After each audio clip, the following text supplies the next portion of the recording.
First of all, I'm Heather Richards, the Community Development Director for the city.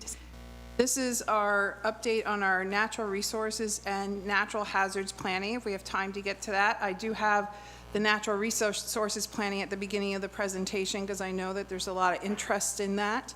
And the natural hazards program has been running through Planning Commission. It sort of got shelved for a little bit, but we've been working on it. So I think there's more information out there about that than the natural resources. But anyways, these are planning programs to respond to Oregon Land Use Goals 5 and 7. And just for those who don't know, Oregon Land Use 101 is that we have 19 land use goals adopted by the state in statute that mandates that city and counties must engage in these planning efforts to meet these goals. 14 of them apply to the city of McMinnville. There's 5 specialty goals, 15 through 19, that are very geographic specific that don't apply to us. We've been working on goal 14, which is urbanization. So that's the urban growth boundary amendment that we went through recently.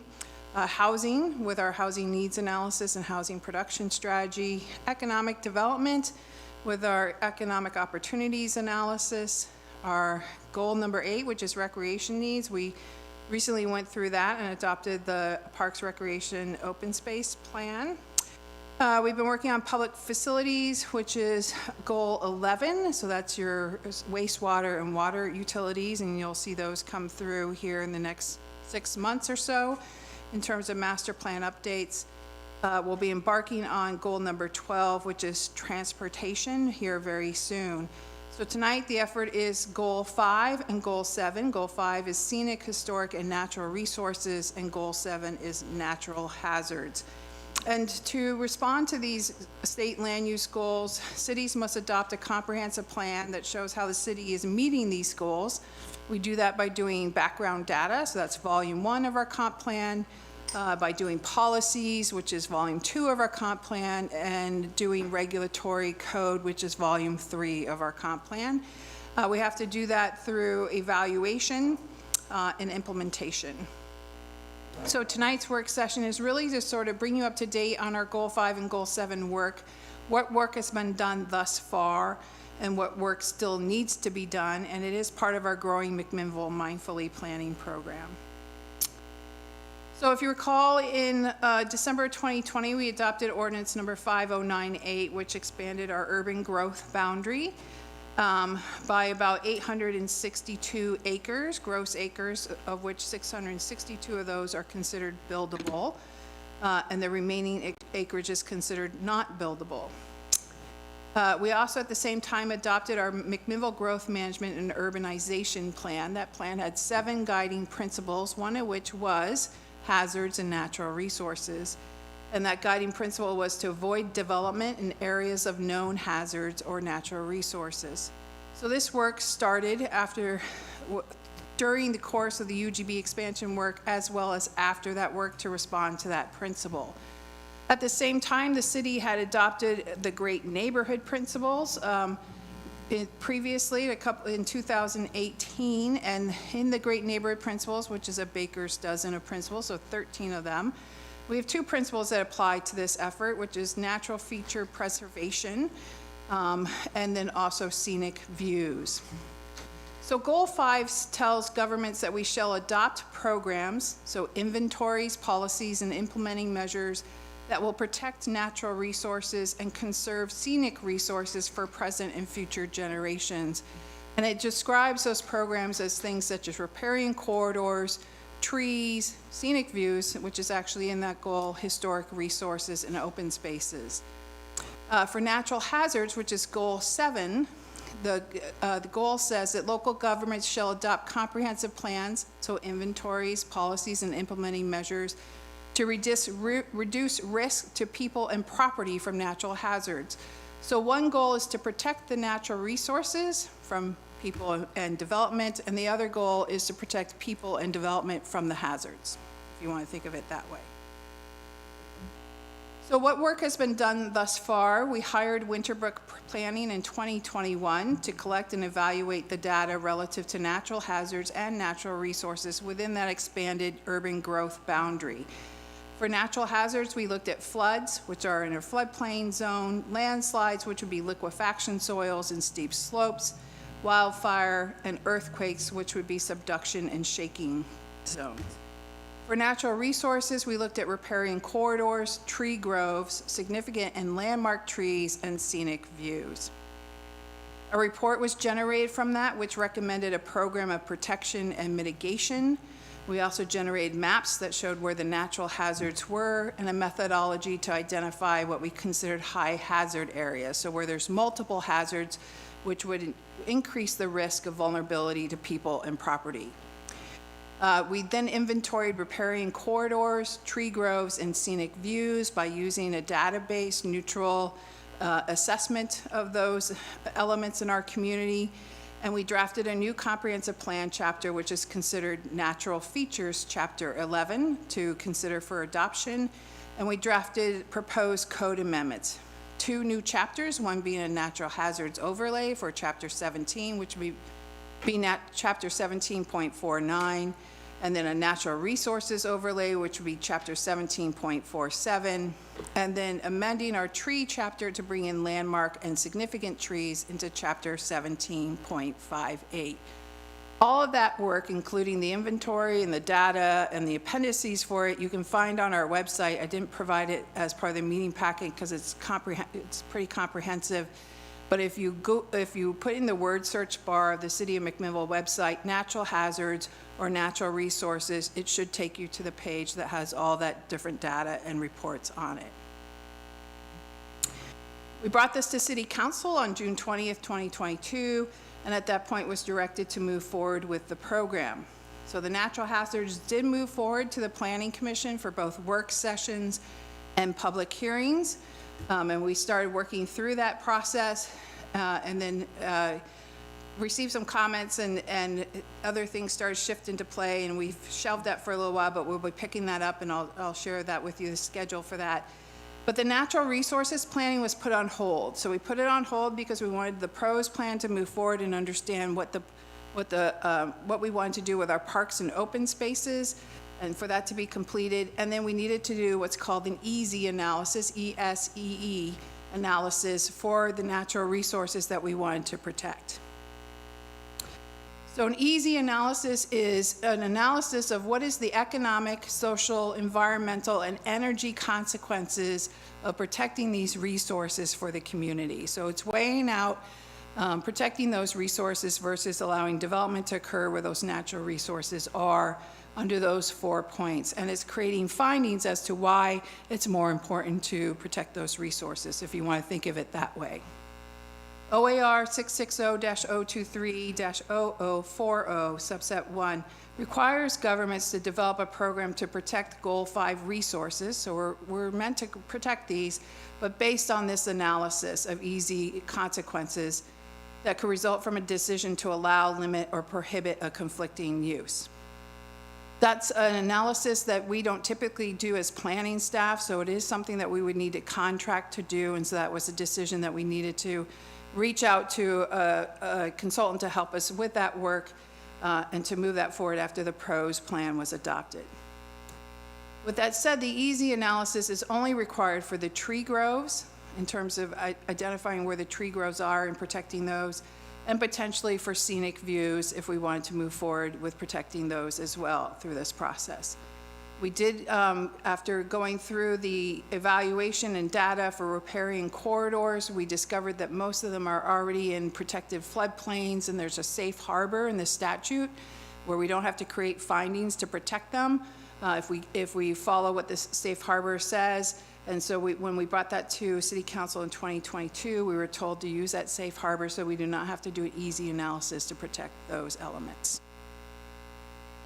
So the natural resources planning, as I said, this looked at developing a couple of code amendments as well as comp plan policies on how we protect these resources in our community, the most significant of them. And so it did result in a riparian corridor protection overlay, which restricts development in the riparian corridors. It also looked at a tree grove protection overlay, which protects the trees from being removed for development. It restricts developments on in those tree groves unless it's shown on an approved master plan that's been adopted by the city. And then for the scenic view, we looked at addressing the ones that are public in our own public facilities through design and master planning processes and comprehensive plan policies, and we'll walk through that a little bit. We decided not to do a sub-district for that, and so the easy analysis is actually going to be on the private developer when they come in for master planning, and I'll walk you through what that means. So the significant natural resources were inventoried in 2021, 2022. Those draft programs were created. The next steps was to get input from Public Works and Parks, as there was implications to our public facilities, and to do that easy analysis and then start the public process with hearings. The riparian corridor inventory looked at 11 riparian corridors. We did follow that safe harbor that I described for you. What the safe harbor says is you will not allow development 75 feet from the top of bank of the South Yamhill River, and that's based on the classification of the river, or 50 feet from the bank of all other fish-bearing streams. Because we decided to use that safe harbor, because in McMinnville, our floodplain does not allow development in it, and so we're already in that position of protecting the riparian corridors, we will not need a Goal 5 easy analysis to move forward with protecting these particular waterways in our community. Oh, and I wanted to point out that this is the original draft map in terms of doing the assessment, and then going, and if you go online into the website, you'll see the data tables for each of these types of natural resources. And then we created a cleaner map after going through all that to show where are the waterways, that the riparian corridors that we want to protect in McMinnville. So we're allowing permitted, conditional, and prohibited uses. This was the recommendation in 2021 in the riparian corridors. That talks through the different things we would allow. It's very similar to what we allow in our floodplain. So we don't allow residential structures. We don't allow parking in the riparian corridors. We allow emergency repairs to existing public facilities. We allow the opportunity to remove trees if they're in a public safety place, so if they're diseased or compromised. Public facilities such as roads and sewer lines are allowed if no feasible alternative exists, so that's the last place to go, and then there's mitigation provided, and nature trails and low-impact recreation facilities are also allowed, and then replacement structures are allowed. We're looking for minimum site impacts in the riparian corridors. The development standards speak to that. And then construction in riparian setbacks must use materials and methods that minimize the environmental harm. And any mitigation is required on a 1-to-1 or a 1.5-to-1 basis, depending on the impact. You remove a tree, you plant a tree.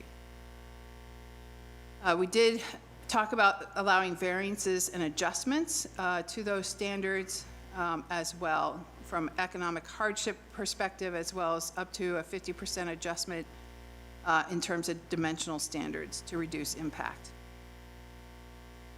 However, that all changed last year.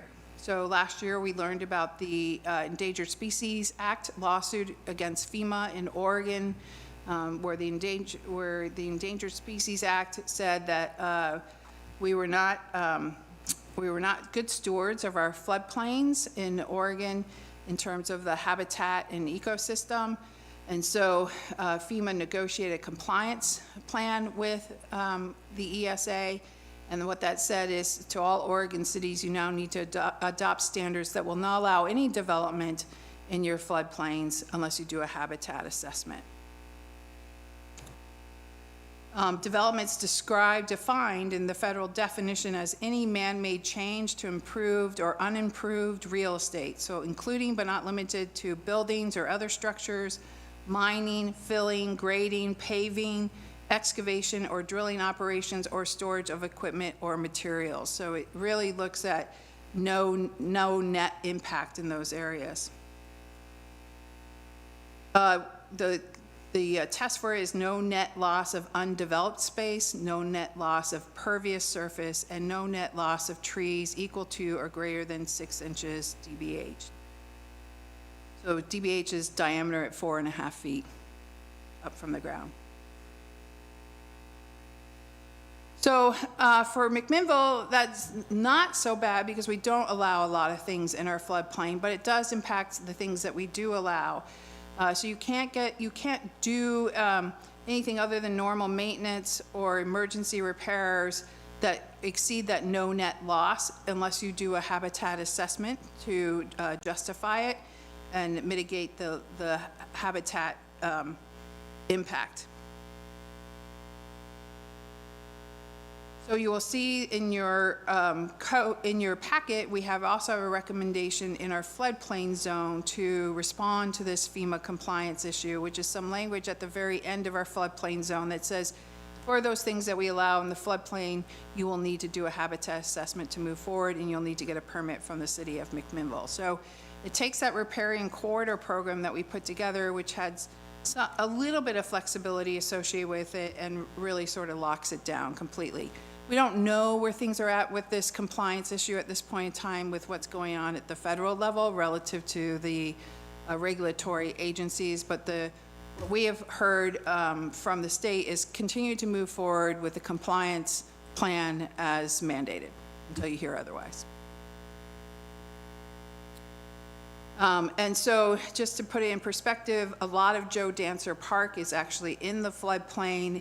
It wouldn't be all in the riparian corridor, but anything 75 feet from top of bank on either side would be considered part of the riparian corridor. And things such as roads and parking lots and structures within that setback would not have been allowed within the riparian corridor program. And now with the FEMA program, it would not be allowed at all in the floodplain.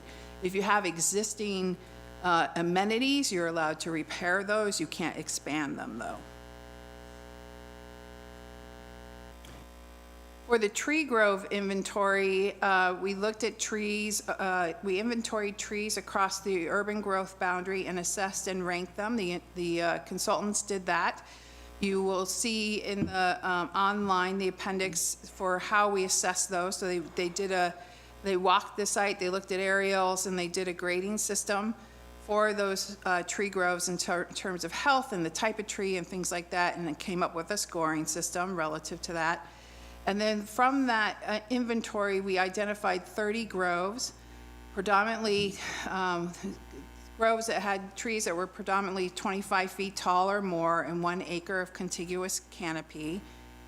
The field assessment was a point system based on 10 functional criteria, and 27 of those 30 groves were ranked as significant. To protect those groves, if they're outside of the floodplain, what we would need to do is do an easy analysis to protect them, and that would be the next steps for us. And then put together a tree grove sub-district, an overlay in our regulatory framework, so in our ordinance, to protect those from development. So this is a map that shows where all the tree groves are. So you'll see they're all sort of lettered: tree grove D2, tree grove E2, and that corresponds to the inventory sheet that shares what's going on with that tree grove in terms of significance. Several of our city parks have tree groves, significant tree groves in them, and that's why we wanted to work through the parks plan as we were going through this process. Quarry Park, City Park, Airport Park, Galen McBee Park, Rotary Nature Preserve Park, and Wortman Park all have what have been identified as significant tree groves in them. The program summary for the tree groves in terms of protecting them is the intent is to avoid or minimize impacts on these trees and the vegetation structure and vegetation. So structures aren't allowed unless they're specifically permitted within the program, and we would be willing to look at alternatives as well. Again, there's a 1-in-1 mitigation for temporary disturbance and a 5-to-1 mitigation for permanent removal. So 5 trees per 1 tree removed. Construction materials and methods must minimize harm to water quality and vegetation. Hardship variances are allowed only if no reasonable economic use exists. And so the reason for that is when you look at the easy analysis and you're identifying the consequence of saving this tree grove versus the economic impact, you need to have an exit rent. You can't get to a zero impact, so someone has no economic value from that. And so we need to put into our code some sort of methodology of analyzing a hardship variance if necessary. And then it permits transfer of residential density to other property nearby. So that's a remedy for that hardship. I won't go through the regulations. I think I provided the tree code amendments to you as part of your packet. And then we do have exemptions for the city of McMinnville. So public emergencies, obviously, including emergency repairs to public facilities, as well as routine maintenance or replacement of existing public facility projects that are in those parks where the tree groves are located would be exempt from the regulatory program. We also had a program that we recommended, which is to protect individual landmark and significant trees outside of the tree groves.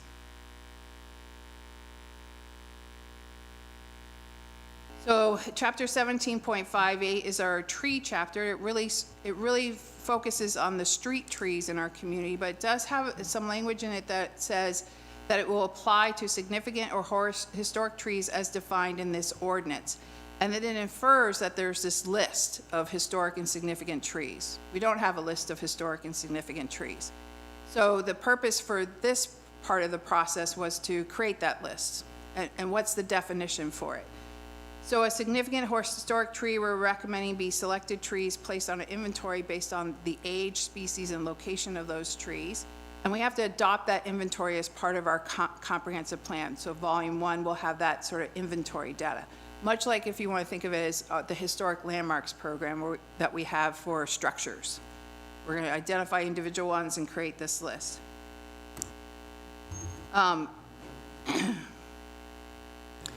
So the recommendations for that is that landmark and significant trees do not include nuisance, disease, dead, or dangerous trees as determined by the city. So this would be language that would go into the code. Landmark trees mean any tree within the UGB that is 36 inches DBH. So again, that's the diameter at breast height, which is considered 4.5 feet from the ground or more, and any Oregon white oak tree of 12 inches DBH or more. Significant trees are defined as trees from 12 but less than 36 inches DBH, except for the landmark Oregon white oak trees that you find throughout the UGB area. So it essentially says if the trunk is bigger than 36 inches at diameter height, that puts it into a landmark status. If it's between 12 and 36 inches, it puts it into a significant status. And then Oregon white oak trees are almost by default all put into this landmark status. The diameter of all trees, again, is measured 4.5 feet above the ground. So that would set up this sort of inventory of significant and landmark trees to be protected in the code. Yeah. Are they assessing trees on private property?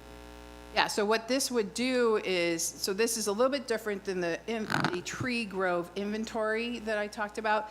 This doesn't actually create a list of trees. This creates a regulatory program. So I want to develop my property.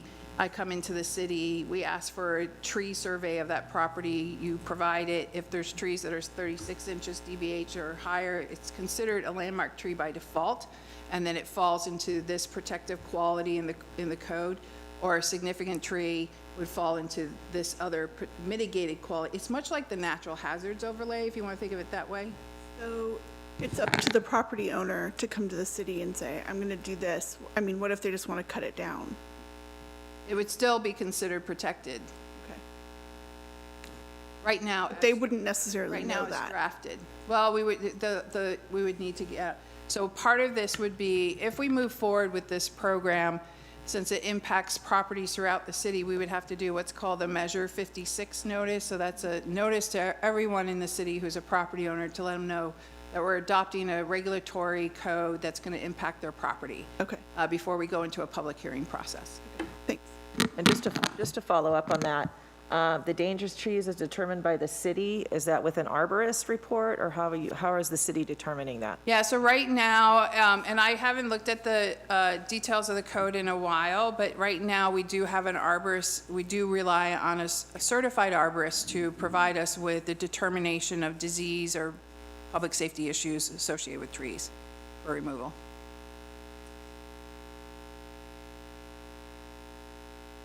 And I should, feel free to ask questions as we go. I guess that's a good place to stop. Does anybody have any questions at this point for Director Richards? Councilor Tukolsky, we'll start there.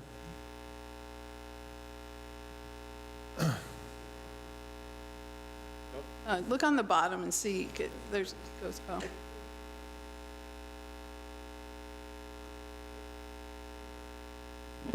Testing.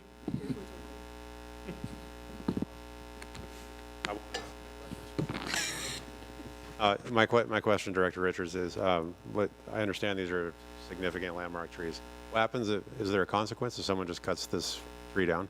Yeah, so great question. In our code today, there's a consequence if you cut down a protected tree. So for instance, if you can't remove a street tree without a street tree removal permit. And if you cut down a street tree without the permit to remove it, we can assess a penalty on you based on the appraisal of the tree. And there is a national appraisal program. And so to put it into perspective for people, we've used that a couple of times in McMinnville since I've been here. It's only 9 years I've been here. We used it downtown with the Taylor Dale renovation project, right? So they cut down two trees, I believe, without getting approval first. And those trees each were about $20-some-odd thousand through that appraisal program. And they were pretty small in trunk.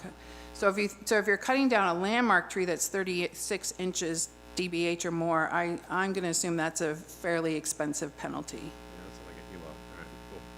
Thank you. Councilor Chenoweth, and then and Elena, you'll be next. So I have two questions. One staying on topic, and then one veering off to a slightly different, something you said earlier.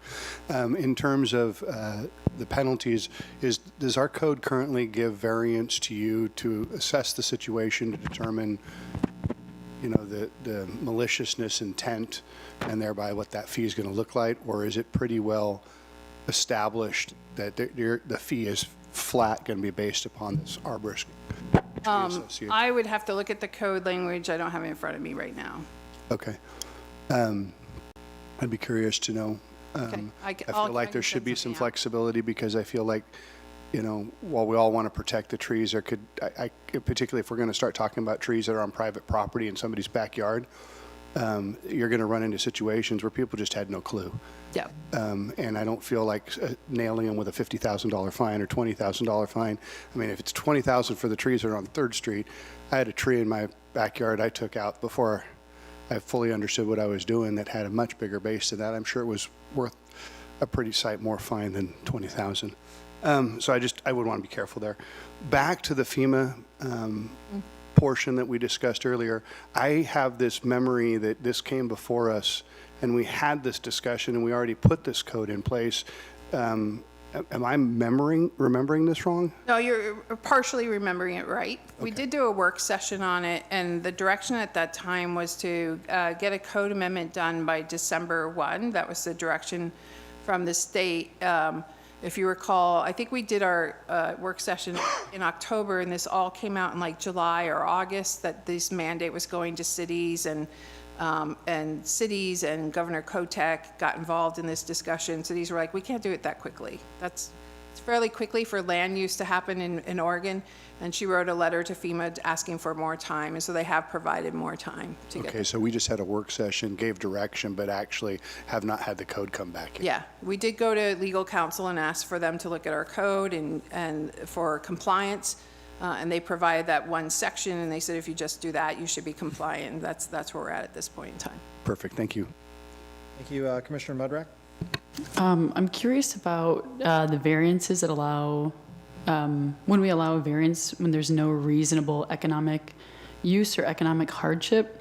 It feels like kind of contrarian to like the EC analysis. You know, so when we allow for those variances, it's just taking into account the specific owner's economic use of that property as opposed to like, general, I imagine the kind of that EC analysis is basically in part evaluating like ecosystem services, which ultimately do have economic value. Yeah. So Yeah. how does that kind of come out? I'll have to look at the code again,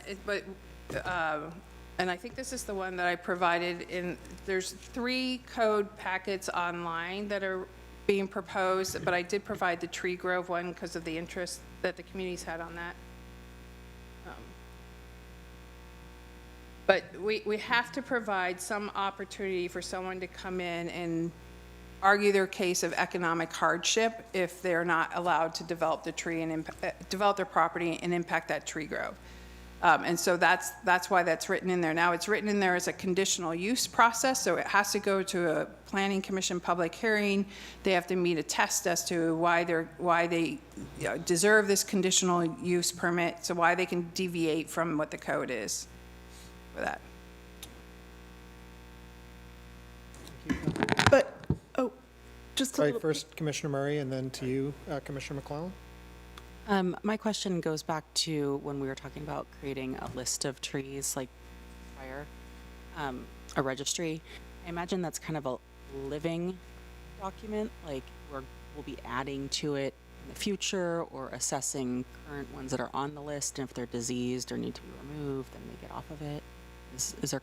So, interesting question. It's not, it's as living as we want it to be. So it's a comprehensive plan amendment, and you all have been through that process. That's a fairly rigorous land use process. So it's, the reason why we want to do the inventory of all tree groves in the urban growth boundary is so that we can capture everything that's in our future development venue as well, so that we have that too. One of the questions you'll see at the end of this, that one of the questions we're exploring is how do we protect the resources that are in the urban growth areas in the county and not yet in the city that aren't under our jurisdiction. So we're continuing to explore that. In terms of new groves to put on the inventory, I imagine, when we go through another UGB amendment, we have to do this work again. So it would come up at that time. I also could see when we lose groves inadvertently that might come up too. But to put it in perspective, we haven't amended our historic landmarks inventory list in 40 years. Thank you, Commissioner McClellan. I kind of wanted to piggyback on something Commissioner Mudruck was saying. For the economic hardship variance, are we going to set a limit of, very sort of measurable conditions? Otherwise, I feel like it could become kind of subjective.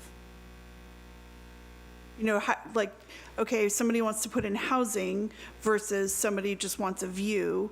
I mean, Yeah, so those are 2 very opposite kind of values, but page 71 of the meeting packet has the section where this is proposed, so it's 17.47.280, and it talks about economic hardship variances.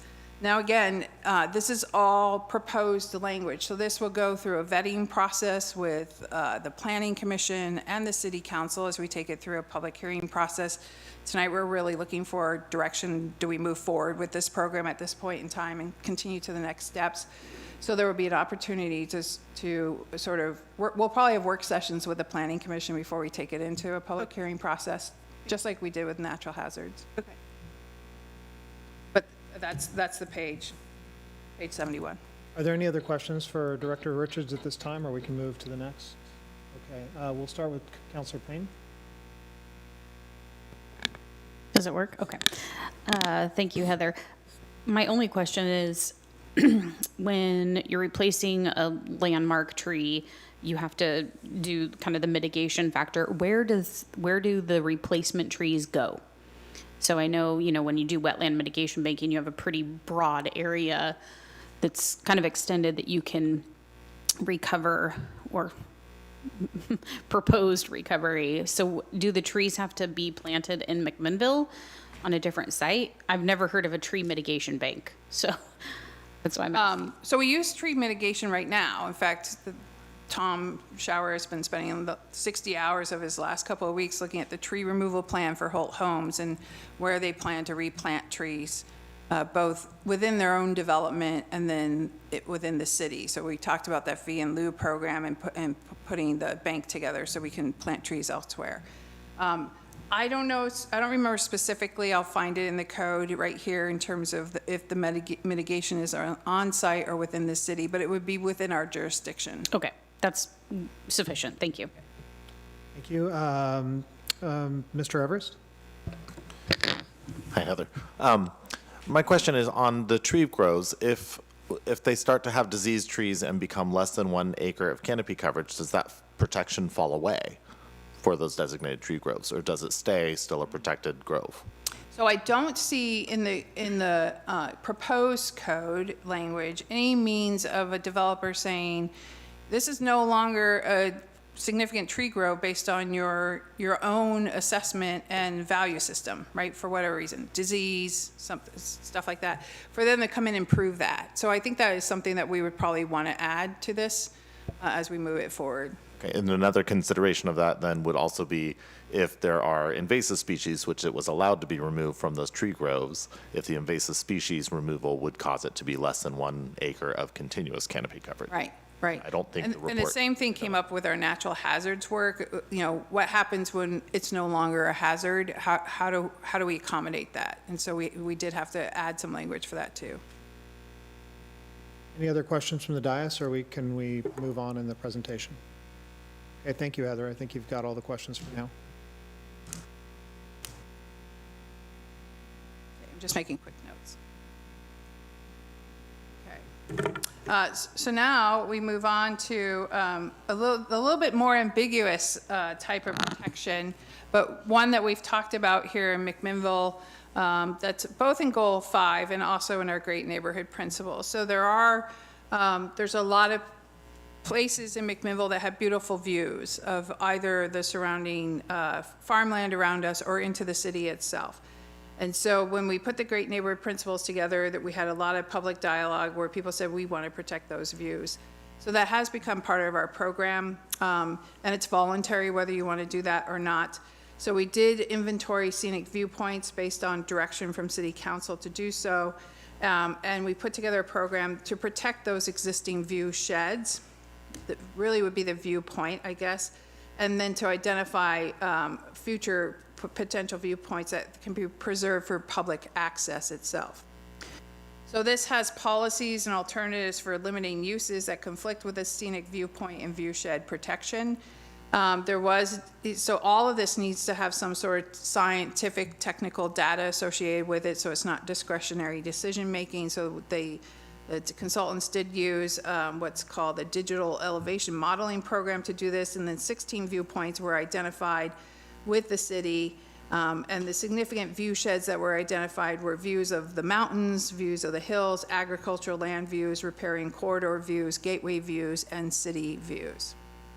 A good example of this is if you think about, we're doing the master planning for the Innovation Campus right now, which is the land south of Highway 18 by the hospital. And when you're standing out on that land, you have fabulous views of 3 different mountains. So is there a means of sort of protecting, aspects of that view as we do development there? Is kind of what this program is meant to do. So in terms of the viewpoints inside the UGB, there are 9 viewpoints that are currently on public property or right-of-way, and then there are 7 viewpoints that are on private property. The view sheds themselves extend beyond the UGB, and so the question is, how do we protect those, again, outside of our jurisdiction? But in the public land, so the publicly owned viewpoints, we can put together plan policies that look at design standards for future public facility projects so that they're designed and built in such a way that they're protecting those views. For private land, if we wanted to protect the views, we would need to do, again, another EASY analysis, ESEE. The recommendation with this program is that the city not do that EASY analysis in advance, but that we require it as part of our master planning process. So we have built into our program in our code that if development is 10 acres or more, it needs to go through a master planning process, and then that would be the opportunity to sort of protect those views. The intent behind this isn't every time there's a view of a mountain that you're not allowing development. It's when you're doing larger development on bigger swaths of property that you're providing opportunities for those views to occur.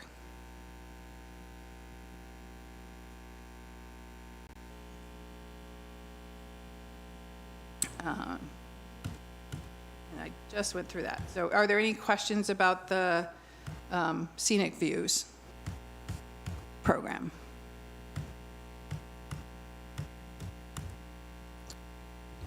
So when this was first put together, we circulated it internally. That's our normal process, is to send it out to our partners for comments and review. We have about 40 partners that we send it to, both internal teams and external partners, and collect comments about it.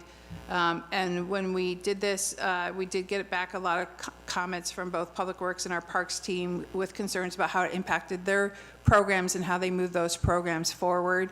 And so we've been working through those issues, and we recently hired Winterbrook to come back and sort of walk through what those concerns are and how do we move the program forward. So we just had a work session on this internally with staff a couple weeks ago, and it went very well, I think, to sort of hear concerns and suggest amendments to the code so that we can address those concerns.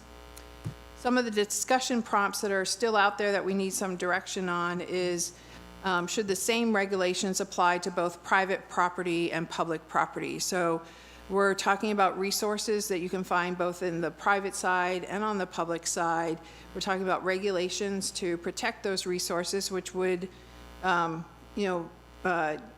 provide constraints on how those properties can be developed. Do we want those same regulations to apply to both the public facilities as well as private development? And that's especially true with the tree groves that we've identified and the riparian corridors. We talked about that just recently with our internal team, and the proposed code amendments do allow exemptions for maintenance of existing facilities, emergency repairs, fire protection, et cetera, for both private and public. So that's applied equitably to all properties. And so that alleviated the concerns of existing facilities. And then we talked about for projects that are identified in adopted parks or public facilities master plans, that those are also generally permitted. So for instance, if the city has gone through a process and said, we as a city have the value that we want,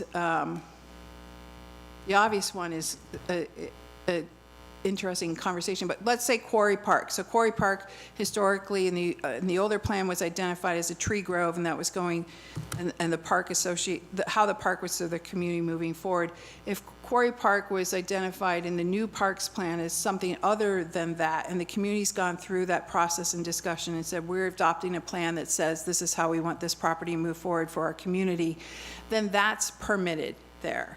Because we've made the decision already that that program is more important than preserving the tree grove. Does that make sense? And so that would be true for our other public facilities as well. So if it's gone through an adoption process, we've already decided this is more important, because part of that adoption process would be this natural resources there. And we've made that decision that that's more important. So then that program and project will move forward as permitted because it's an adopted plan. So that helped us get over the hurdle of, does the regulations apply this equitably to both public and private lands? So we wanted to bring that to you for consideration because that's new discussion. The same thing would be true of scenic views. So 9 of the scenic viewpoints are on public lands or in the public right-of-way. And so our question to you is, since we're not protecting those through an easy analysis, one of the ways we could protect them is by, again, integrating them into our parks and public works master planning efforts. So identifying them, talking about how those public facilities or public land and public right-of-way needed to be used to serve the community, and is there an opportunity to preserve the viewpoint here or there, and putting that into that planning process. And then I identified the third concern we had for discussion, which is how do we ensure that the same protection occurs for land in the UGB that's not under our jurisdiction yet? And I'll be having that conversation with the county planning director to see what's the best tools for moving that forward. Are you wanting questions at this point? Sure. Feedback, questions. That's the end of the natural resources, I think. Yeah. May I so? Well, let's see if anybody who hasn't had a chance to speak yet has an interest in asking questions, and if not, then we'll go to you, Counselor. Okay, go ahead. So help me with my little bit of unease here about this concept of putting regulations on private property trees that exist already, because I'm very uncomfortable with this concept. Can you, are we talking about all the property in McMinnville, or are we talking about new development property that's coming into McMinnville?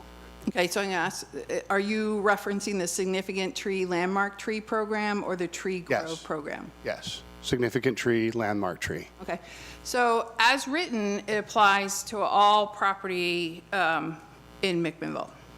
Okay. So that, if you want to go in a different direction, that would be direction to give us. I just have grave concerns on how that's going to play out. If once we define it so broadly, you know, based on diameter, I just really have significant concerns on how that's going to play out in terms of affecting private property rights. So just as an example, my next door neighbor has a cherry tree that would almost assuredly qualify as being too wide. It'd be significant, maybe even landmark. And that thing is ripping everything up around it. I could see that tree, that owner deciding this thing's got to go because it's ripping up sidewalk. It's already caused damage in my water lines. This thing needs to be removed. And when we're talking private property, I could just see that guy going and saying, this is the best call, I just need to get this thing out of here. And your office is going to get flooded with these calls of trees coming down for situations like that where they didn't really have a choice. I'm very uneasy about that portion of this code change. So kind of maybe you can talk me through that and explain to me why this would be on a residential lot of 6,000 square feet. This makes good sense for us to be putting this level of policy on their property.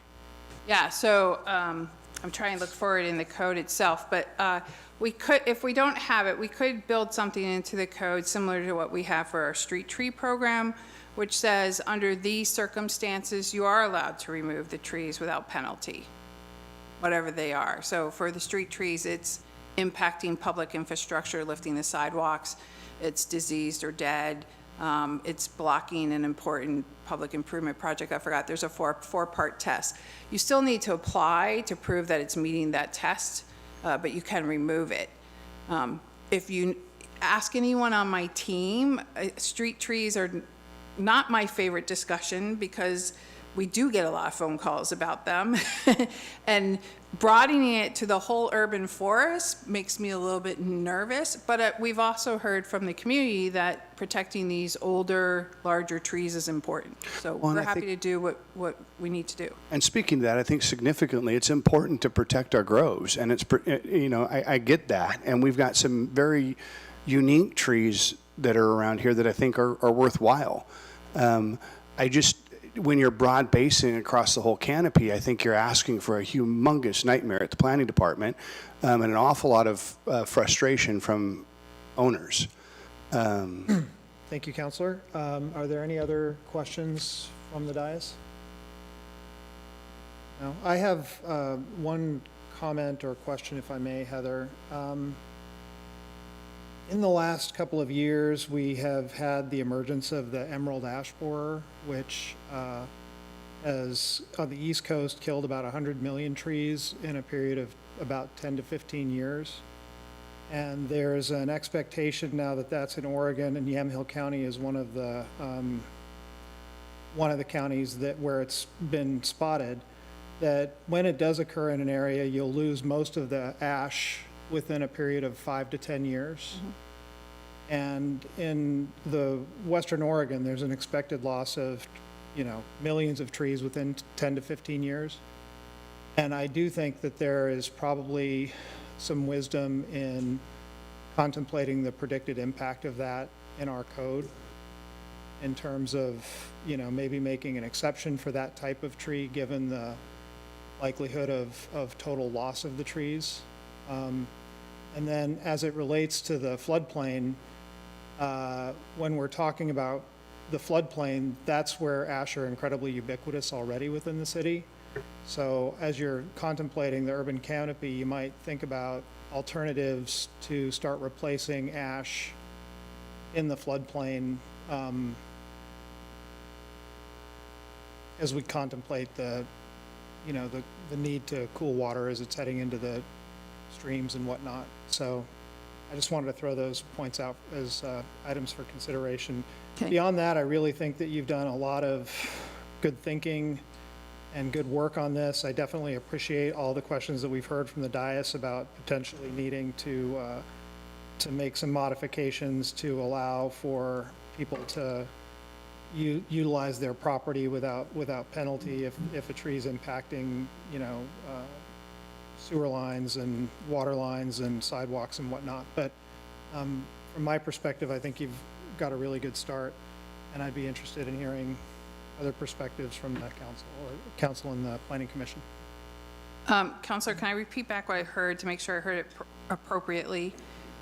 So we have an exception in our code for the white oaks, which is a more protective exception. And I guess what I'm hearing from you in terms of the ash trees to actually be more relaxed about it so that they can be removed because they could be a nuisance. Yeah, Heather, that's correct. Or at least I think we should consider it given the predicted massive loss that we're expected to have in the next 10 to 15 years. I just think we need to contemplate it. I'm not necessarily suggesting a specific direction. I also appreciated Councilor Peralta's concern about replacing the trees and having the city come up with something to replace that so that we can meet the cool water standards that the federal government used to or currently has. Yeah, well, we have to replace trees. Yeah, no, I know, but see what happens. Floodplain right now, so.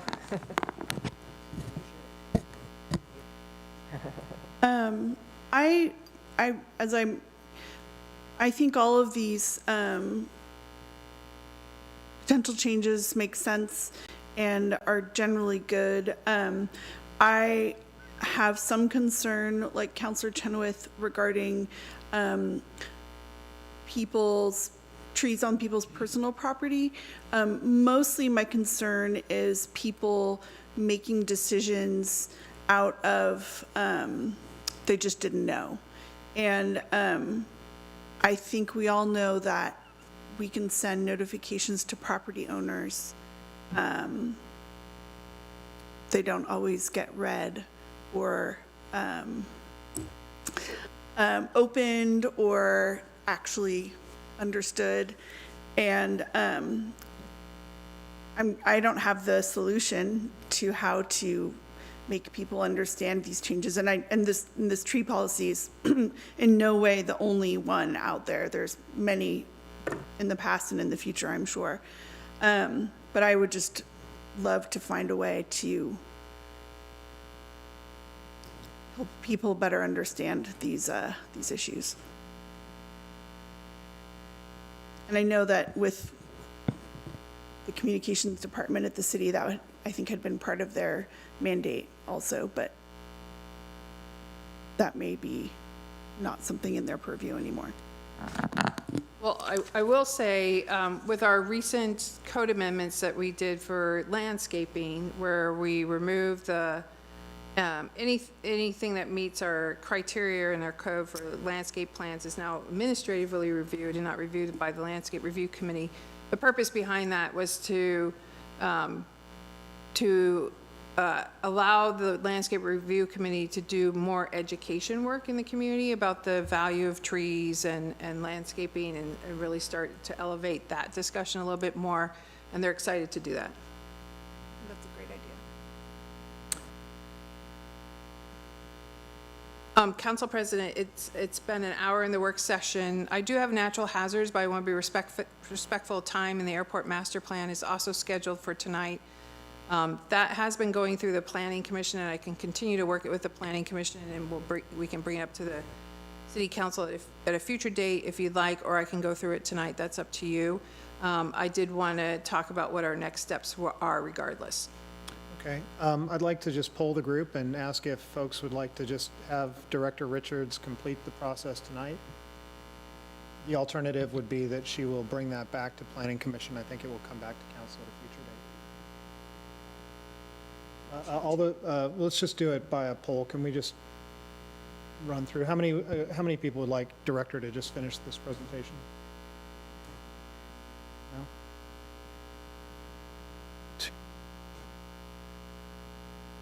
Looks like it's about 50-50. Why don't you just bring it back to us, Okay. Heather? Thank you. Yep, will do. Let me talk to you about next steps, though.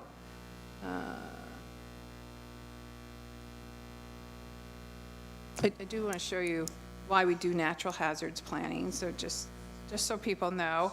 It is to protect people and property, and in McMinnville, it's a steep slope and landslides that are concerning to us.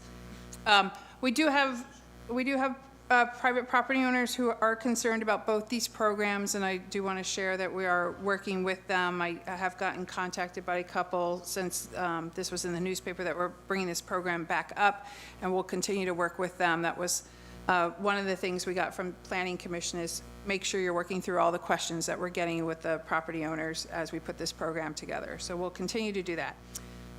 We sat down with, after the budget committee meetings and talking about the long-range planning program a little bit, we went back and sat down with the engineering team and talked about our long-range planning program we have in front of us and how we can coordinate that with them so that we're respecting each other's staff capacity and ability to participate. And with that, as I shared with you at, I think, your last city council meeting, we decided the transportation system plan was a priority, so we're going to get that out right away. And then we decided that this natural hazards and natural resources planning, since the natural resources planning needs this easy analysis to be done, and we currently have that in the budget for you to, it's currently in the fiscal year 25-26 budget that's being considered. And if that's approved, we'll move that forward, and the consultant will do that. That's a lot of data and evaluation by the consultant, so there's time there. So we decided to take the natural hazards planning and run it concurrently with the natural resources planning. So this will come back into the Planning Commission sometime this fall, both of these concurrently, and then come up to City Council. And we're looking at adoption for both these programs by March of next year in 2026. We do have another work session, joint work session with City Council and the Planning Commission scheduled in October, I believe, for this work as well. So that just gives you sort of the game plan. May I? Councilor Payne? I just want to verify that the planning goal 5 would be met, the timeline would be met if it's brought back in a couple of months. Like, are we under a timeline? We are under a timeline, so it was 5 years from the UGB adoption, which was April 2021. So yeah, so we would make that if we do March 2026. I'm just in this place where I'm trying to get things done at this point whenever we can, so I forget about those, but yes, we should be fine. Thank you, Councilor. Any other questions for Director Richards before we wrap this up? Hearing none. I will now adjourn the joint work session meeting at 6:59. The City Council will hold a work session using the same Zoom link, but we will take a quick 5-minute break and excuse the Planning Commission. Thank you.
can still drink coffee. Things like it, yeah.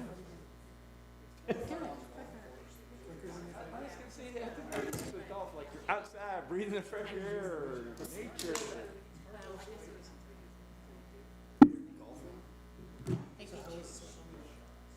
It does what you want to do. Yeah.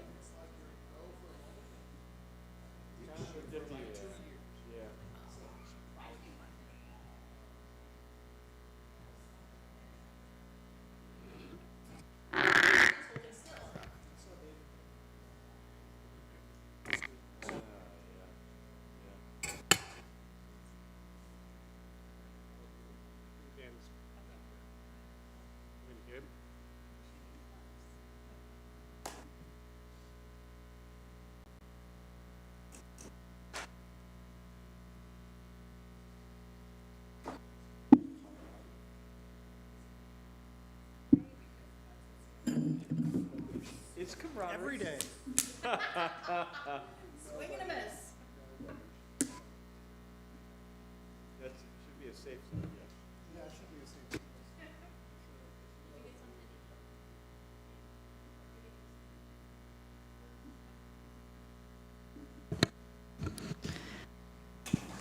Okay, I'd like to now call the City Council Work Session meeting to order at 7:06.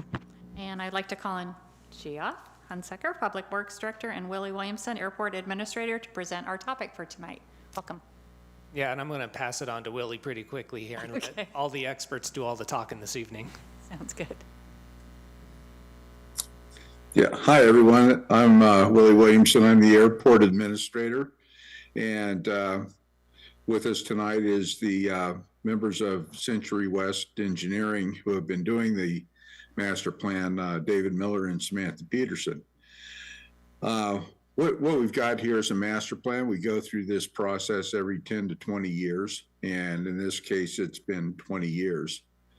And the master plan is basically taking writing a organized stack of information and also making an airport layout plan that is kind of a canvas for where we plan to put stuff as we move forward with development of the airport.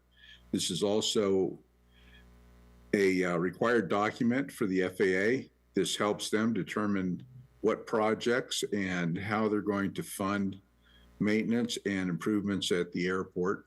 And that's very important because the FAA pays 90% or more of the runway type of infrastructure, runways, landing, runway lights, that type of thing. This, what it is not a business plan. And sometimes people get confused with that. The actual business of the airport is like any other public utility, basically. It's like streets and that type of stuff, because that's what we have is pavement, and we have real estate. So the airport makes money from real estate, basically. And we've tried to promote use of the real estate in a logical fashion. And yeah, so that's basically what I had to do with my short little piece at the beginning here. And I'd like to introduce, as I said before, David and Samantha. And they can tell you a whole lot more about the process than I can. So. Okay, thank you, Willie. Samantha, you want to start us off? First question is, can you see my screen? I can. Okay. Can everyone else? Yes, we can see it. Yep. All right. A little louder, Samantha. Oh, okay. Sorry. Anyways, I'm Samantha Peterson. I've been with Century West for about 11 years now. Planning project manager working alongside David. David is our lead aviation planner. He's done the majority of putting this document together. I believe, David, you have history of doing the previous master plans out there as well. So Century West has a long history of doing the engineering and planning work for the city of McMinnville. So it's definitely been my pleasure. This is my first master plan working with you all, so thank you.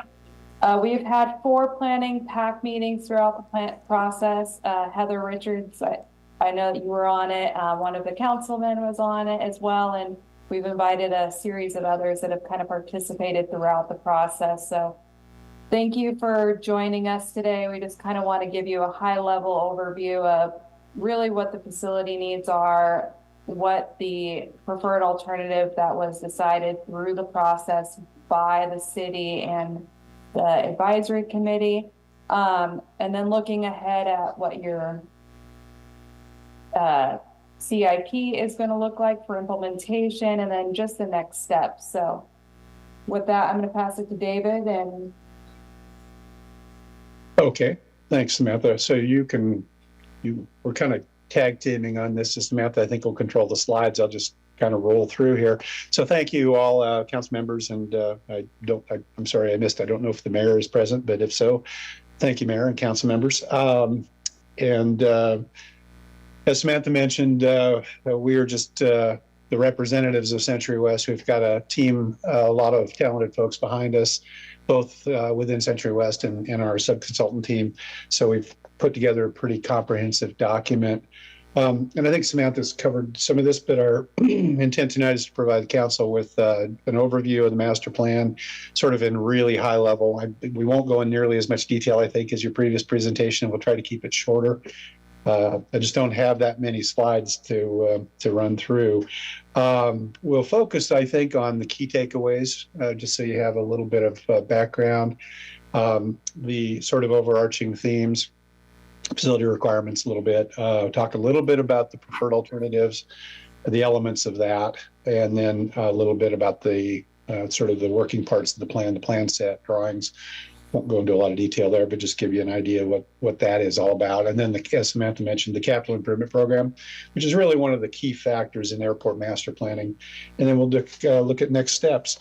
Before I jump in any further, so I didn't want to forget also, I did want to acknowledge, and Samantha already touched on this, and I think Willie did, the Planning Advisory Committee, our citizen-led group, and the staff led by Willie, really made this process very enjoyable for us, and the support that we received, we very much appreciate.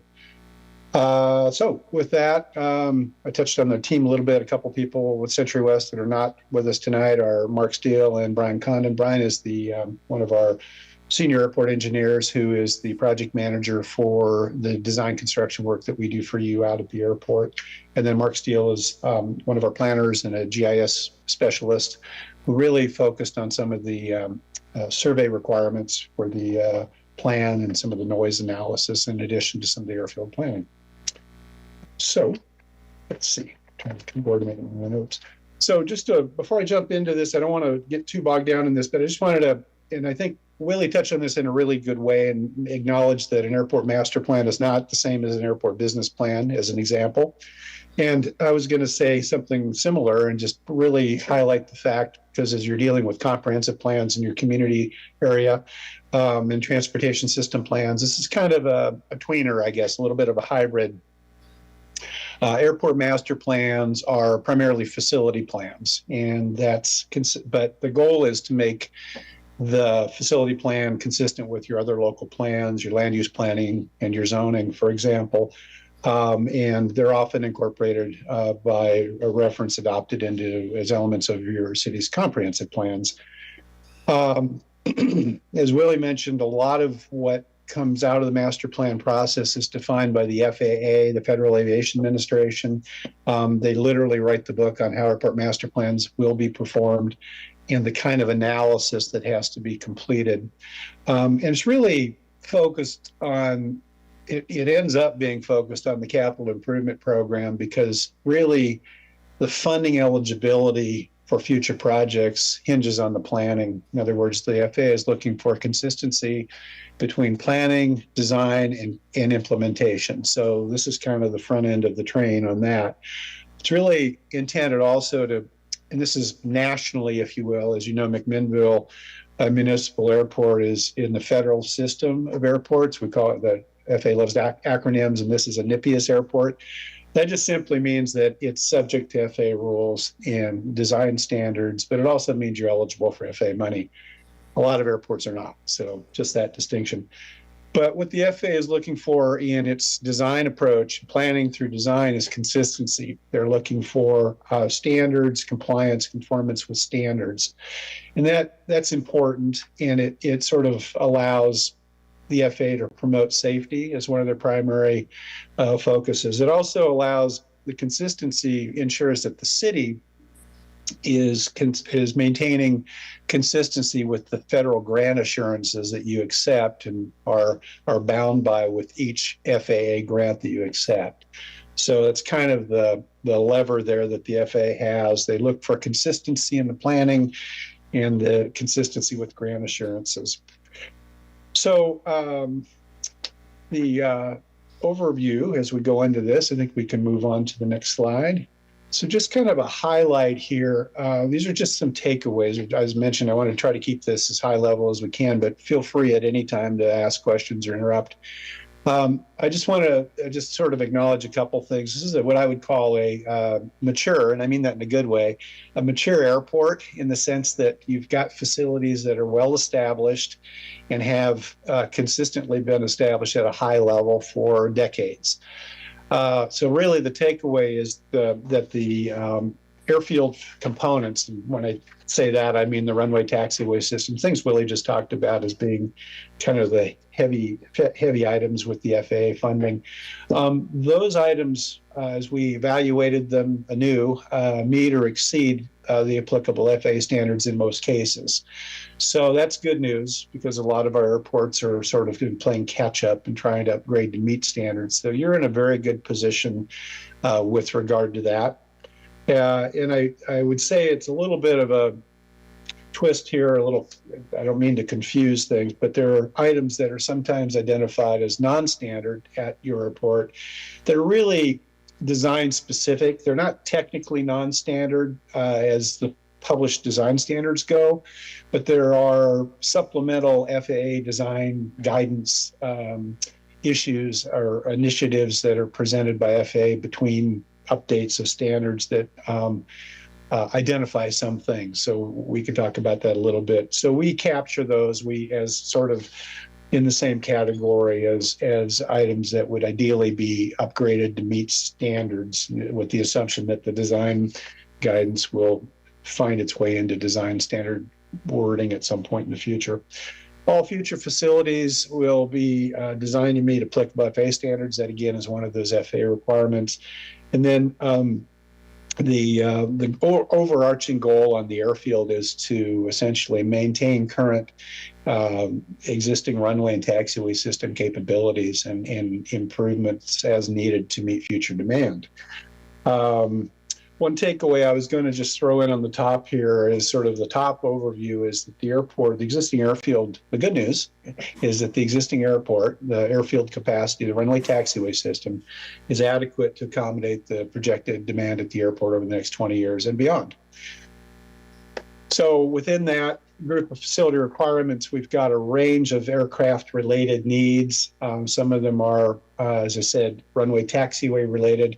What we found is as I said, most of the airfield runway taxiway system is in good condition as far as compliance with design standards. So a lot of our master plan focus this time around was on looking at future facility needs within the landside areas, the areas where aircraft are accommodated or where they live, storage areas for parking or hangars, that kind of thing. It's also where the aviation-related businesses are and some of the opportunities there. So a lot of the facility requirements that were realized out of the plan focused on aircraft parking, and one of the top tier items that was identified was the need for additional parking for larger transient business aircraft. The jet aircraft that are coming in predominantly now are accommodated on the main apron, and space is tight. So that was one of the higher priority items identified going in, and we went through that pretty extensively in the planning. Within that sort of same category is the anticipated, again, this is a 20-year planning period. So when we talk about future needs, that's sort of the time frame that we're anticipating. And then really beyond that, because a lot of these projects will be identified and they're all funding dependent. So some things will be deferred for a variety of reasons, including availability of funding. But in general, with the trends that we're seeing at the airport, we expect that there will be demand for improvements in fixed base operator facilities. The current operator, your current operator out there, Popcake Aviation, is in a modular building sitting adjacent to the apron. Our planning has evaluated multiple options for developing a new FBO building, or sometimes referred to as a general aviation terminal. You're not obligated by any of them. They just identify areas that would work, and some involve redevelopment of existing space, and others can be just undeveloped space or redevelop existing space. Aircraft storage and commercial hangars, again, this is kind of the largest component of demand for general aviation, business aviation, is for based aircraft, and in some cases transient aircraft. There's typically demand with growth for additional hangar space. So what we heard in the planning process was consistent. You have a lot of storage hangars on the airport, and a good number of commercial hangars or hangars that are used to support businesses. But what we heard from the beginning was that there was demand for additional commercial space. That could be for aircraft maintenance, or, as I said, FBO, fixed base operator use, flight schools, or other airport-related businesses. So we wanted to make sure when we were evaluating facility needs that we identified the specific kind of space requirements that would be needed for that. And we were looking for practical ways to develop facilities incrementally over time, because any new phase of development will have significant front-end costs. So we were trying to be as efficient with that as we could. Also, there were some opportunities. It was mentioned in the earlier presentation about the Innovation Campus and the area on the west side of the airport abutting that. Just over by the Galen McBee Park is an undeveloped part of the airport that creates a great opportunity for an interface between the future Innovation Campus and the airport. So we'll get into that in a second. Then generally, as I said, the master plan will support those targeted non-aeronautical uses or mixed-use business-related activities that are compatible with airport operations. And as an overview with land use, I just wanted to say that we evaluated zoning at the airport, and feel that the existing zoning that the city has in place for the airport is adequate and compatible with future improvements. So that's also a good thing. Facility requirements, I won't go into this in a lot of detail, but this is just a quick summary as we kind of give you a feel for how we approach things. So on the air side, which is, as I said, the runway and taxiway systems, we look at each runway independently. They have different standards because they're designed for different uses. So your main runway is your kind of your premier runway, if you will, runway 422. That has the highest level of approach capability that you'll find at most general aviation airports. That's an instrument landing system, a precision approach. And there are advances in technology that will probably, in the lifetime of this plan, we'll see satellite navigation systems that provide the same level or even potentially better capabilities may ultimately replace the conventional ground systems. But our approach to planning is that the airspace planning for precision approach capabilities needs to be maintained, and the technology will fit with that. There are some standards issues. I won't go into a lot of detail, but we're looking at some upgrades down the road based on the anticipated growth in business aviation. This is not, I won't get into a lot of detail on that, but I'm happy to answer any questions on that. But it is not something that we see being a real constraint. It's something that can be factored into some of your local planning. And then the second runway, the other taxiway systems, we've got a variety of things. The other thing I would say is you're all very familiar with this with other facilities, city streets and others. Everything at an airport that we plan and build will eventually wear out. So a lot of the planning evaluation, particularly on the cost component side, gets to be trying to anticipate useful life of pavement, lighting systems, facilities, and then anticipating the need to sort of refresh those periodically through the plan. So with that, I think we'll jump into some of the more interesting things. I mentioned or I can pause. If anyone would like to ask a question, I'd be happy to just stop me. And if I don't hear anything, I'll just keep on going in the interest of time. No questions. Okay, thank you.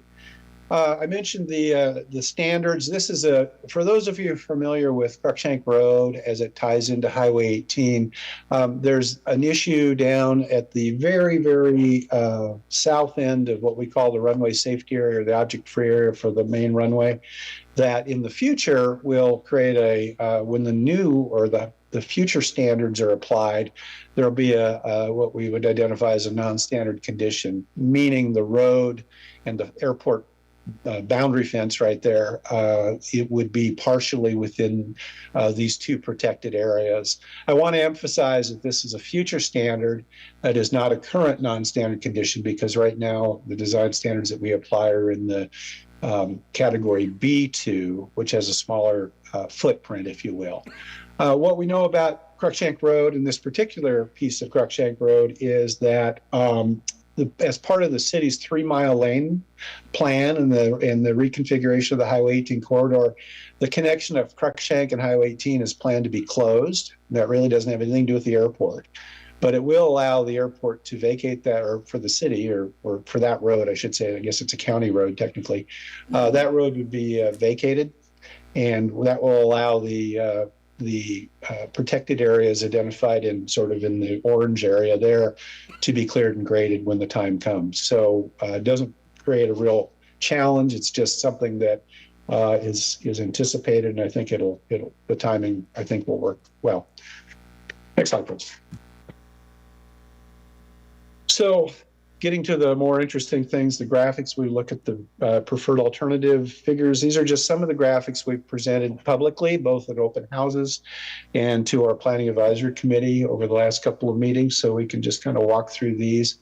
And I know it's probably hard to get a lot of detail on the screen, so I'll just try to go kind of 30,000 foot level. But this is the west, what we call the west terminal area. And this is the area that sort of abuts the park, as you can see on the photo, the forested area there, one of your tree canopies, which I would point out we took from the very beginning of this planning process, even before we became aware of the Innovation Campus idea, the idea of preserving and protecting that as a public facility, the park, I should say, was high in our understanding of how to maintain compatibility with the airport and the community. So when we were looking at this area, it was critical that we do that. So this area, what this development really does is it takes advantage of the small area of undeveloped land, kind of northwest. North is to the top here of the park, and it's hard to see that because we've covered it up with future buildings, hangars, and pavement. But the blue pavement area is sort of the idea. And then what you can see in the lower right of the image is an existing taxiway that comes in that you can see serves the hangar area there on the right side of the image. And then the larger white topped roof building is actually Precision Air's building. So that taxiway is used for both purposes. And in order to get access over to this new development area, what we need to do is extend a taxiway across through there and into that area.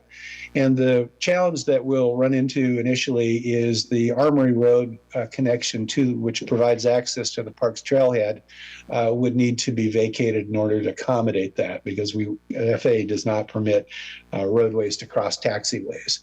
Now, what we're identifying here, and this is kind of very conceptual at this point, is to relocate the trailhead with some improvements to access it to the south, kind of southwest portion of the park. I've been on the trail a number of times over the years, and I believe that the concept is something that is viable, and I think that it's something where park planning will take over, I think, and this isn't an airport planning kind of thing. What we've heard also in kind of as the Innovation Campus Master Plan is evolving is that there are a lot of conceptual plans for road systems and access within the campus. And what we've done just as a kind of a hedge here is we've identified an access route that would enter and sort of be contained within the airport property, sort of on the far western boundary. And I just want to point out that if a better access route to the park can be defined through the Innovation Campus and come in directly down or closer to the endpoint, I mean, that's perfectly fine too. And we do need to provide some surface access into that area. We've shown some potential connections there, but those are details that would be worked out through and probably in conjunction with some of the other planning. The main thought here with the Innovation Campus interface is that some of the tenants and or businesses that would frequent that potentially could benefit from airport access. And even though there are other facilities on the airport that they could use, that would require some break in their transportation, so they'd have to use surface roadway transportation to go out onto the frontage road or onto the highway to move over to the campus. This area is really envisioned as a place where both locally based businesses, but also their customers and other partner businesses that can come in, park, have quick access to the adjacent campus, and then go on out. So I think it's a great opportunity. This is a very conceptual layout and the details will be worked out. I think from our standpoint, what we were most concerned about, wanted to make sure is that we had adequate taxiway access and enough space to protect the clearances we need for that. The hangar demand and configuration beyond the layouts of the taxi lanes can be defined by the tenants and the users based on the need that occurs. We also look for other opportunities for some infill, and that's what you see kind of up behind the current hangar development. So this is an area where I think there's great opportunity sort of as things move in that direction to accommodate some additional hangars of various sizes. So I'll just keep moving, and then we can come back for questions as you like. So what we call the central terminal area is kind of the area you might be familiar with, where you come in off of Cirrus, off of the highway, and it drops right into the kind of where the fueling area and the main apron is. As I mentioned earlier, the need for additional business aircraft parking was a high priority, and we knew as we were looking at the facilities, the terminal area facilities, sometimes called landside facilities, we needed to make sure that we were identifying some feasible options for expanding that. So what we ended up with in our preferred alternative, we went through various alternatives, but where we landed on this is the most cost-effective way to go forward, we feel, is to expand the existing apron, which you can see there is the gray concrete area, and expand that area to the west, kind of in the area of blue. And the buildings that are identified kind of in that magenta color, those are buildings that would need to be removed to accommodate the reconfigured and expanded parking apron. And those are all city-owned buildings. They have tenants, but there is a variety of ways to accommodate those users that Willie could elaborate on if we want to talk about that. So this is really just an incremental, I say incremental and not just, but it's the first step, if you will, not an inexpensive process by itself, but it allows kind of an incremental increase in parking. What we've got, as you can see, we've got some drive-through positions identified and some reconfiguration of taxi lanes and things. We've also, through the planning process, this is kind of a critical piece, we preserved access to the existing fuel area. It's a cost-efficient way to keep the cost minimal for the city in terms of trying to preserve existing facilities. Because aircraft fueling facilities are not typically funded by the FAA, and a facility like yours, to replace it of that type of facility would be something north of $1 million. And I think the facilities can be maintained and improved for lower cost. The other items are just, we see as some of the improvements in this area occur, we see opportunities to improve vehicle circulation within the terminal area. That's kind of what you see with those orange roadways, and some of those are gated. They would be primarily for tenants, not the general public, but it all incorporates into the longer term plan. So that's kind of the idea. The last thing I was going to say here is that on the, if you could back up one, I'm sorry, on phase one, I mentioned earlier about the pot cake building, and what we want to do is preserve the option at least of if someone, and it would probably be a private tenant funded decision unless the city was prepared to step into the mix of building. A tenant may decide that they're ready to put in a more permanent building or even a larger or different configuration modular building. The area that's in blue, just above the existing apron, is really intended to conceptualize that. So that's the area that we could accommodate a building of that footprint, for example, with improvements to the adjacent vehicle parking area, and kind of allow a more efficient function there within the interface between the surface transportation and the businesses and the customers that are coming in. So now that concept doesn't sort of commit the city to building there. It just identifies that as a potential opportunity. So if we go to phase two, we just sort of build up the concept here. Imagine, again, this is 20 years and beyond of demand. What we've got is the ability to, we kind of, in the first phase, we were focusing on pushing the apron to the west.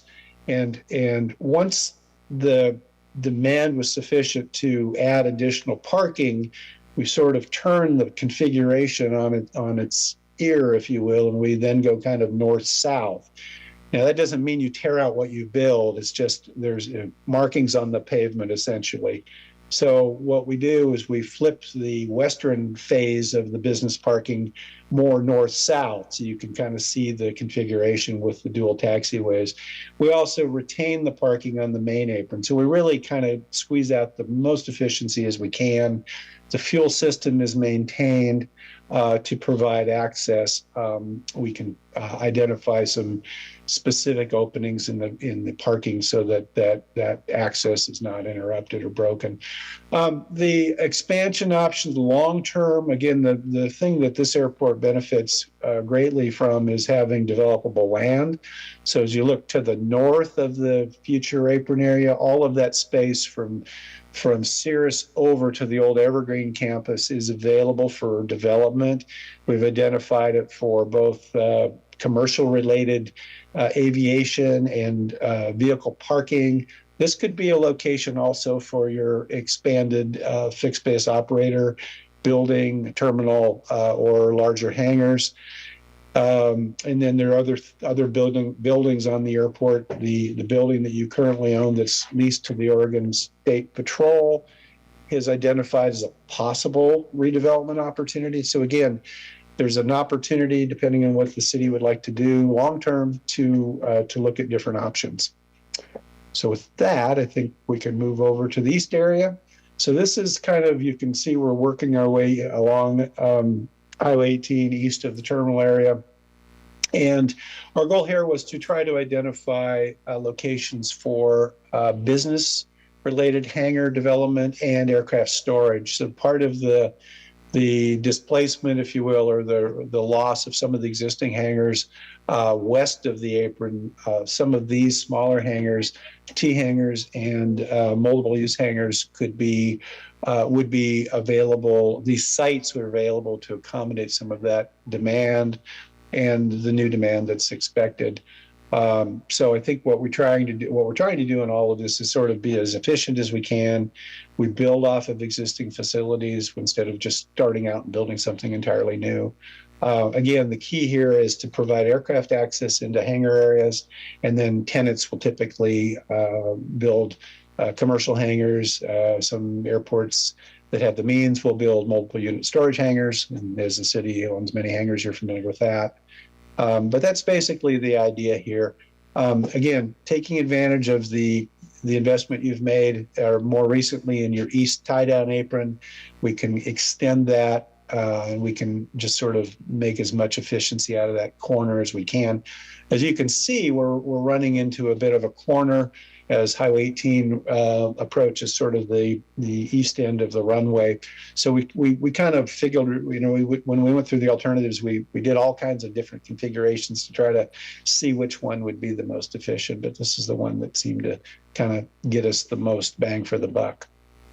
So with that, I can just quickly shift over to the airport layout plan just to give you a feel, and you'll see this later when documents are presented formally. But the airport layout plan is essentially capturing all the information that I just went through, in addition to, as you can see, a lot of lines on the drawing. But it's essentially complying with the FAA requirements in terms of how we depict things, and also the other technical requirements of the drawing. So a lot of the colorful additions on there, the blues are primarily new pavements. Some of the new buildings are identified in blue as well. There are a handful, if you notice, it's hard to see, but there are a handful of pavements that are identified in kind of a light pink. And those are pavements that, because of FAA design standards, we're anticipating would need to be replaced over the next 20 years or beyond. So those are just simply identified. And in each of those cases, the pink identified pavements are replaced with a blue pavement, if you will. So all the existing access and functionality will be maintained. It's just going to be in line with the FAA's current design guidance. The airport has lots of land area. Oh, sorry. Yeah, no, I think, as I mentioned, the airport has lots of developable area. We didn't get very far beyond the terminal area on the north side of your main runway because that was our main focus, but we do know that there is significant development potential for the southern portion of the airport between the two runways. It's important to maintain some line of sight between those two runways, but there's still ample acreage. We've identified, just for conceptual planning purposes, that rectangle that's sort of along the south property line. That's about 20 acres of land that would be well suited for an aeronautical related development or something that could take advantage. There's a lot of interest. You know, I didn't get into this, but I know one of the areas that most airports are really starting to take a good look at these days is called advanced air mobility, electrification of aircraft, unmanned aerial systems. There's a lot of work being done at airports throughout the Northwest, and particularly in Oregon, that there is a lot of, not just the operation of these types of aircraft, but a lot of the research and development work. And I know there are companies in your backyard that are doing this, and I think this may be an example of a way to create opportunities for the airport or for the community, the city, to leverage the airport in that space.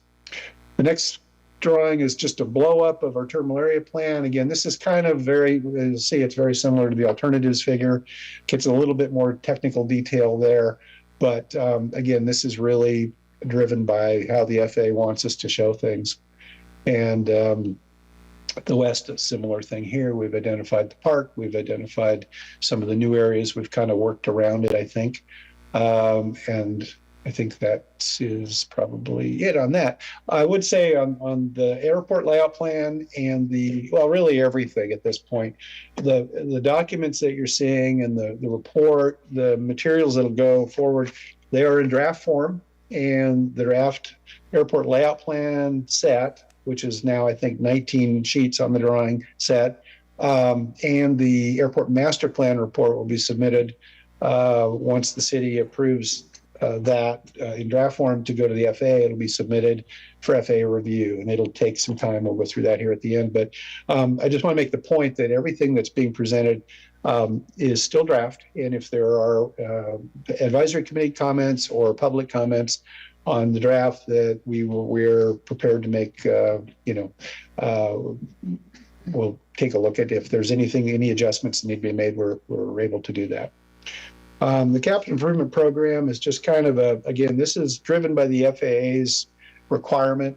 One of the catches, and sort of the strings, if you will, of doing business with the FAA is that if a project, if an airport, if the city wants to obtain FAA funding for a project, one, the project needs to appear on the airport layout plan. And two, there needs to be a project identified in the capital improvement program. So that's kind of why this comes in. What we focused on now is there are a lot of work. There's projects that are either underway now or will soon be underway that we focused on the short-term development period. This is about a little shy of $5 million. They're all eligible for FA funding at a significant level. And that's kind of the priority business, if you will, from the airport planning and development implementation standpoint. The first project is a continuation of a fencing project that has been underway for the last year or so, a little bit longer. It's gone through environmental, and it's in process of design. So the idea is that the fencing project will be completed as your next FA funded project.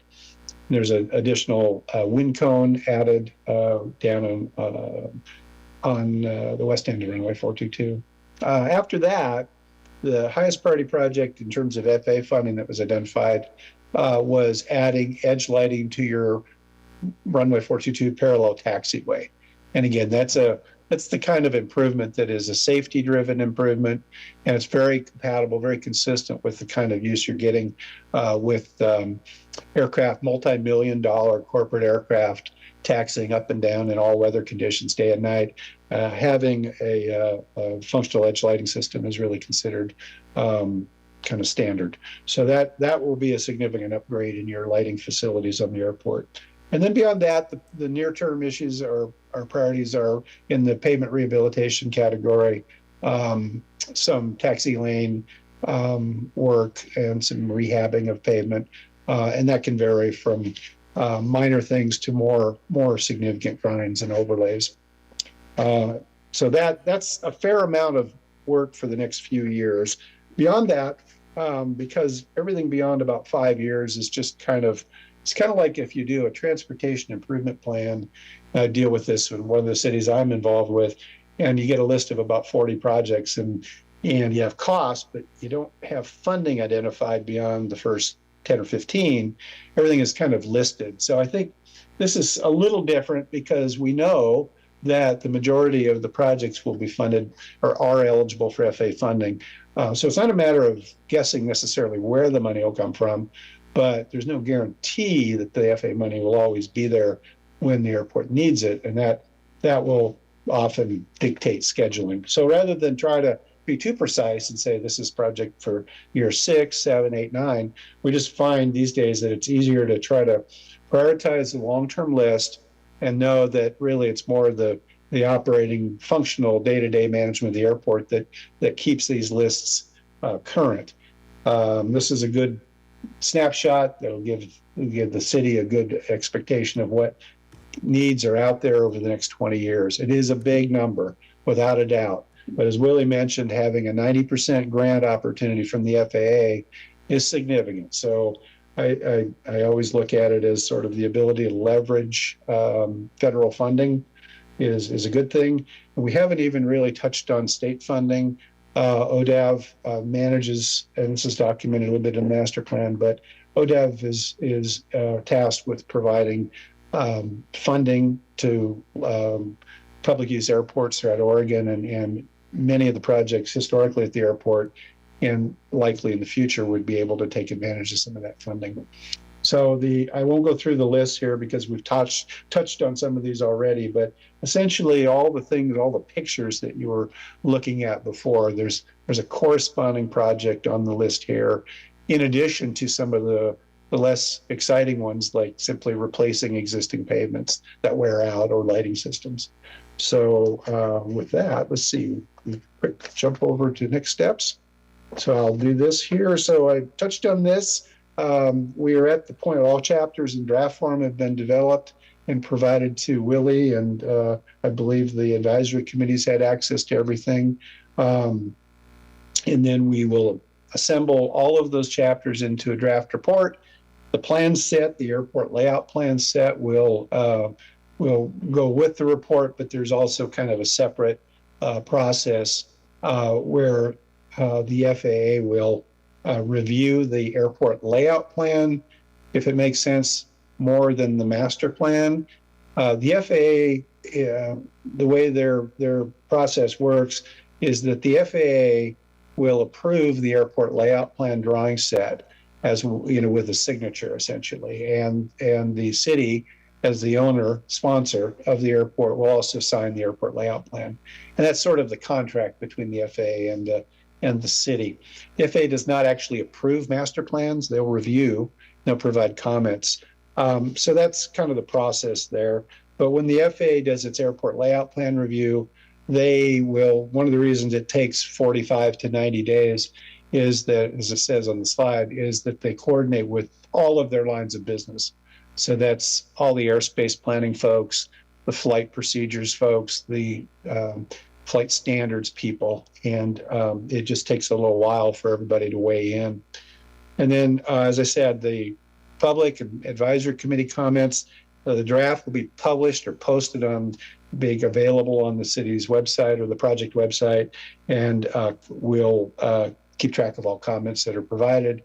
We'll coordinate with Willie and staff to make sure that all the comments are addressed as needed.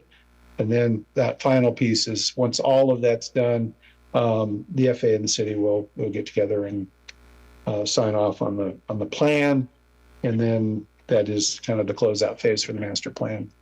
But that's probably a good place to stop. So.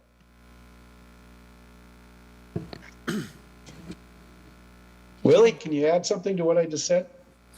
No, I think that was pretty good. The one thing I do want to mention before I forget to mention it is that if anybody has any questions, you know, the best thing is to just email me, and please email, you know, copy Jeff on Jeff Hunsaker on any of the emails, just to make sure we're all, you know, in the city in the same loop.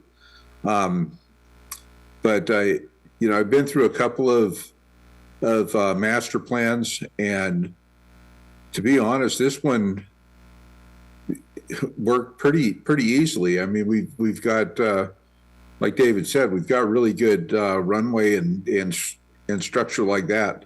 So, you know, that took a lot of the sweat out of how we're going to write up the CIP portion.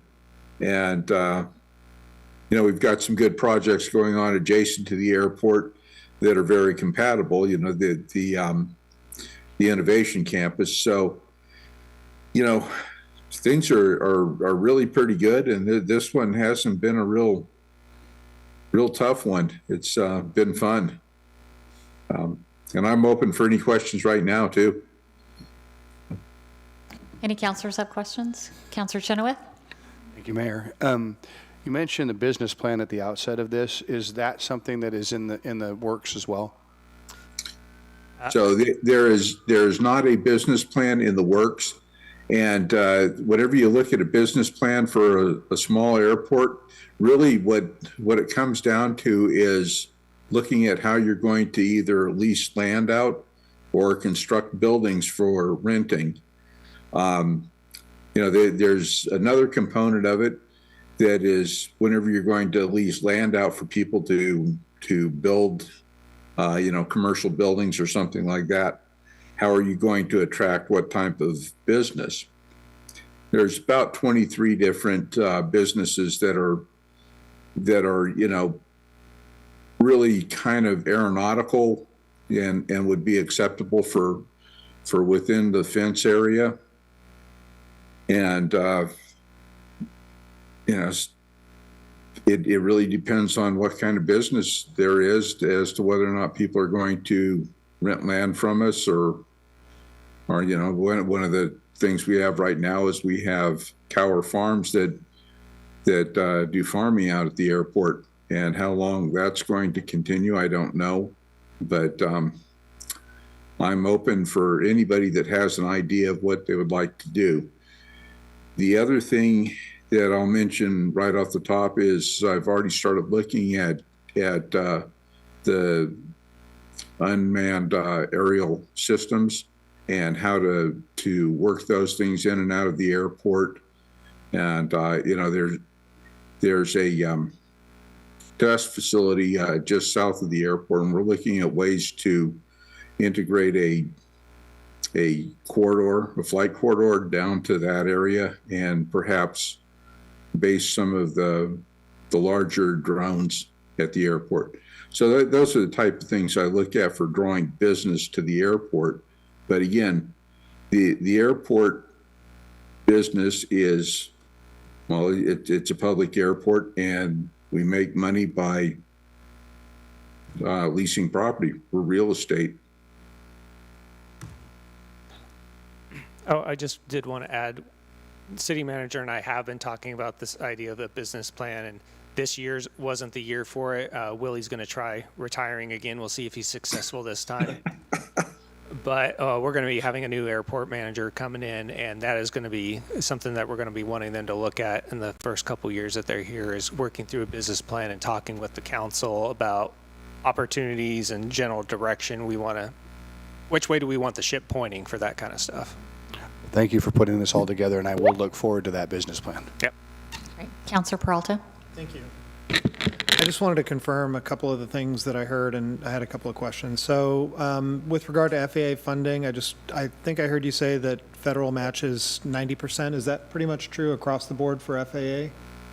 Yeah, that's correct. Sometimes it's a little bit more, and sometimes there are portions of projects that they won't fund. But as a general rule, you count on 90% from the FAA, and then the state, depending on the project, they can fund, I think they can fund up to 7.5% of the project right now, but typically you look at 5% for the state, if it's eligible for a state state funding. Great, thank you. So, second question, I may have missed this. I did miss it if you said it, but what happens to the former Comcast building under the plan? That stays here, stays with the airport. It is available for lease right now, and we thought we had a tenant, but we ended up with some plumbing problems in the airport or in the building, and I think we lost that tenant. So it's available again. Everything's been repaired. I didn't see that on the list of capital projects. Is that because the building is now in adequate condition for rental, or is there still need for capital? Okay, thank you. Yeah, it can be rented tomorrow. Great. And then last question, and this one is more for Jeff Hunsaker. Really just more of a comment, but as you're putting together or contemplating the business plan, if you could kind of flag anything that is related to supporting tourism, particularly as it might be associated with the air show. If there's anything tourist related that might benefit in terms of supporting the air show, whether that's additional parking or things like that, that might be interesting because it might open up other pots of money that we weren't contemplating. Yeah, absolutely. The airport definitely has even aviation tourism with Evergreen next door and everything. So we'll try to utilize all the dollars from somebody else that we can. Any additional questions? No questions. All right, great. Thank you very much. Thank you. Thank you, Madam Mayor and Council. Appreciate your time tonight. Thank you. Thank you. Okay. Thanks, everyone.